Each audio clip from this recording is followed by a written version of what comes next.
Hello guys, welcome back to another traveling video.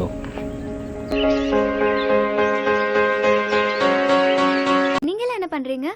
I'm a traveler. நீங்க செம்ம speedo போவீங்களோ? இல்ல, not racing, just traveling. ரெண்டுத்துக்கும் என்ன bro வித்தியாசம்? நீங்க ஓட்டும்போது ரோட்டை மட்டும் பார்த்துட்டு ஓட்டுவீங்க. ஓகே. நாங்க அப்படியே சுத்தி இருக்கிற உலகத்தையும் பார்த்துட்டு ஓட்டுவோம். எங்க மொத்த டிராவலே ஒரு டெஸ்டினேஷன் தான். இதான் என் ஊரு. இதை விட்டுட்டு நான் எங்கடா போவேன்? திருவண்ணாமலை மாவட்டத்தில்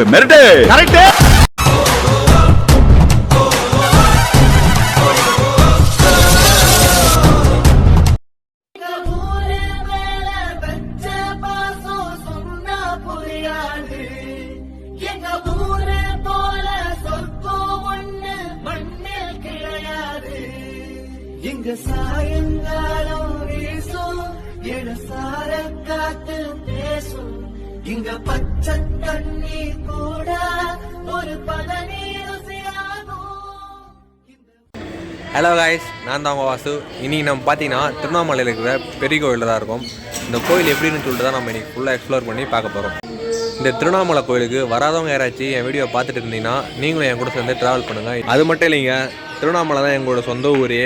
என் வாழ்க்கையில நான் ரொம்ப ரசிச்சு அனுபவிக்கிறது அண்ணாமலையார் கோயிலுக்கு போறதும் மீனாட்சி கோயிலுக்கு போறதும் தான். என் வாழ்க்கையில இருக்கிற ஒரே ரொமான்ஸ் அண்ணாமலையார் கோயிலுக்கு போறதும். விழுந்துட்டு கும்பிடுவேன், தரையில உருண்டு உருண்டு கும்பிடுவேன், சுத்தி சுத்தி வந்து கும்பிடுவேன். கண்ணெல்லாம் நிறக்க, மனசெல்லாம் நிறக்க, சொக்கநாதா சொக்கநாதா அண்ணாமலையானேன்னு கூப்பிடுவேன், சுத்தி கும்பிடுவேன். இதுக்கு மேல நான் இழக்கிறதுக்கு என்னையா இருக்கு? சிவமயமாக இந்த கோயிலில் பார்த்தீங்கன்னா 4 கோபுரங்கள் இருக்குது, வடக்கு தெற்கு கிழக்கு மேற்குன்னு. ஆனால் நாங்கள் பார்த்தீங்கன்னா கிழக்கு கோபுரம் வழியா போய் தெற்கு கோபுரம் வழியா வெளில வந்தோம்.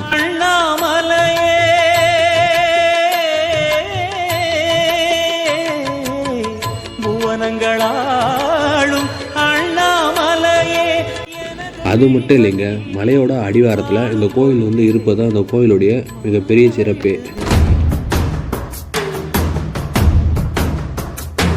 சிவா சிவாய போற்றியே நமச்சிவாய போற்றியே பிறப்பருக்கும் ஏகரே பொறுத்தருள் அநேகரே.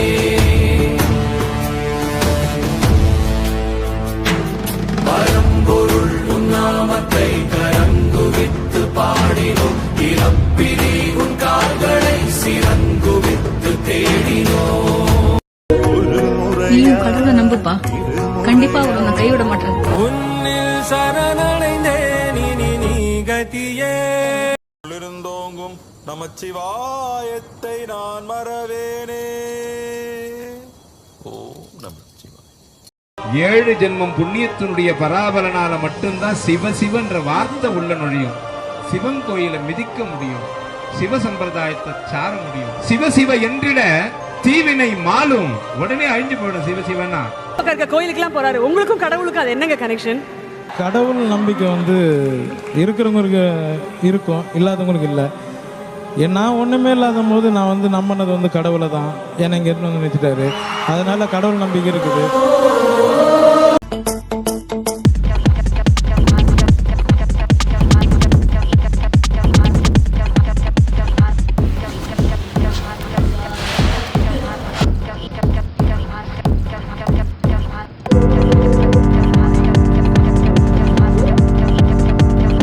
நேரத்தில் உடலை தூய்மை செய்து திருநீறு அணிந்து சுகாசனத்தில் அமர்ந்து கொள்ள வேண்டுமா?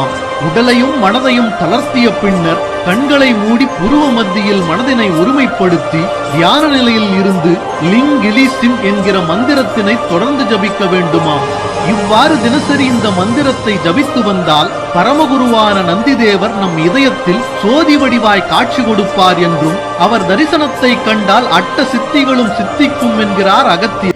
இந்த கோயிலுடைய தல வரலாறு என்ன அப்படின்னு சொல்லிட்டு பார்த்தீங்கன்னா, பிரம்மாவுக்கும் திருமாலுக்கும் தன்னோட யார் பெரியவங்க அப்படின்னு சொல்லிட்டு சண்டை வரும்போது நெருப்பு பிளம்பா தோன்றி காட்சியளித்த சிவன் அவர்கள் இருந்துட்டு, என்னுடைய அடியையோ இல்லை முடியையோ யார் முதல்ல தொடுறாங்களோ அவங்க தான் பெரியவங்கன்னு சொல்கிறாரு.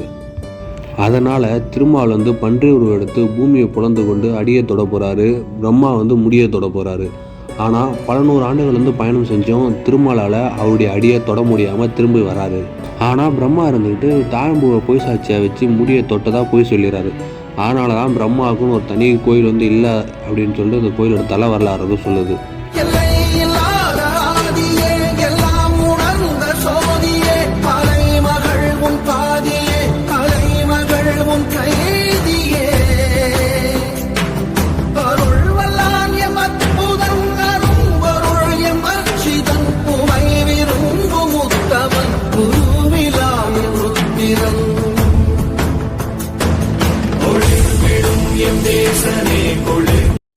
யுகம் 4 தாண்டியே முகம் வேறு காட்டியே ஜெகம் யாவும் ஆழ்கின்ற அருணாச்சலா.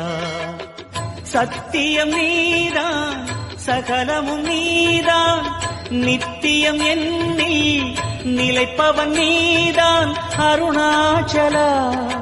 உனை நாடினேன் அருணாச்சலா, உனை நாடினேன் சிவலீலை.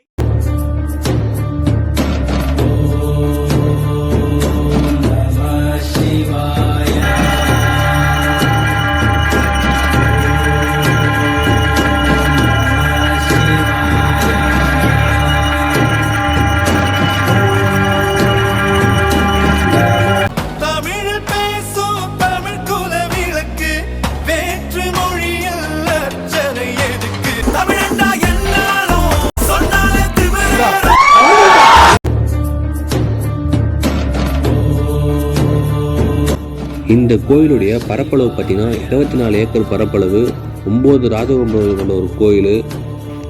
முக்தி தரும் தலங்களில் திருவண்ணாமலை வந்து நினைச்சாலே முக்தி தரும் அப்படின்றது ஒரு சைவர்களுடைய நம்பிக்கையாகும். திருவண்ணாமலையில் இருக்கிற மலைகள் வந்து 260 கோடி ஆண்டுகள் வந்து ரொம்பவே பழமையானது அப்படின்னு சொல்லிட்டு டாக்டர் பீர்பால் சகானின்ற ஒரு சயின்டிஸ்ட் வந்து சொல்லியிருக்காரு.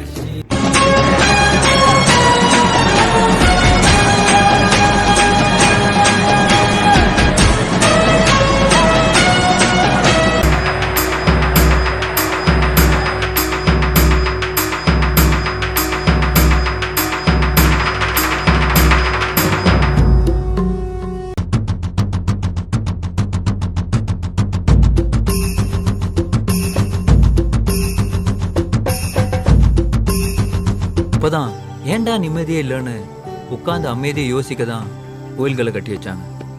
உட்காந்து ஒழுக்கமாக யோசிச்சவங்க நிம்மதியை கெடுத்த தேவையில்லாத குணங்களை உதுத்து விட்டுட்டு கடவுள் நிலையை அடைஞ்சாங்க. அந்த கடவுள் நிலையை அடைஞ்சவங்க கொடுத்துட்டு போன சிலபஸ் தான் திருமந்திரம், திருக்குறள், பகவத்கீதா, குர்ஆன், தம்மபதம், பைபிள்னு எல்லாம். இந்த வீடியோ உங்களுக்கு பிடிச்சிருந்தா லைக் பண்ணுங்கள். கோவிலுக்கு வராதவங்க யாராச்சும் இந்த வீடியோ பார்த்தீங்கன்னா மறக்காமல் உங்கள் ஃப்ரெண்ட்ஸுக்கு ஷேர் பண்ணுங்கள். உங்கள் வீட்டு பையனை நினச்சி சப்ஸ்கிரைப் பண்ணுங்கள். நெக்ஸ்ட் வீடியோ பார்த்தீங்கன்னா நெக்ஸ்ட் சண்டே 6:30 PM ஷார்ப்பாக வந்துடும். Thanks for your love and support மக்களே.